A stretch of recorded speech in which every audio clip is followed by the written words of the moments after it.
Interview నేను నా interview చదువుకునేటోడిని ఏం మాట్లాడినారు ఆ ప్రజలు చదువుతారు ప్రజల దగ్గరికి వీళ్ళు తీసుకెళ్తారు నా రిలేషన్ మీతోని ఒక ఒక actor chasing his dreams and you are part of that journey suddenly ఈరోజు పెళ్ళి చేసుకొని నేను రష్మిక జంటలా మీ దగ్గరకు వచ్చాము it feels very different time is passing for all of us.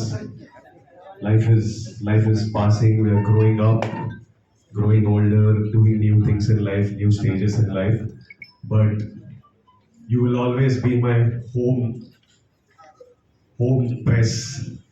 The Telugu press will always be our our press, and I thank you all for your wishes.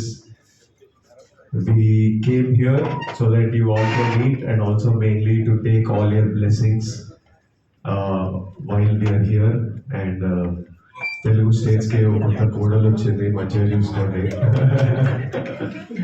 So thank you all. This is from me. It's lovely to see all of you, and I'll let Rashmika speak a few words.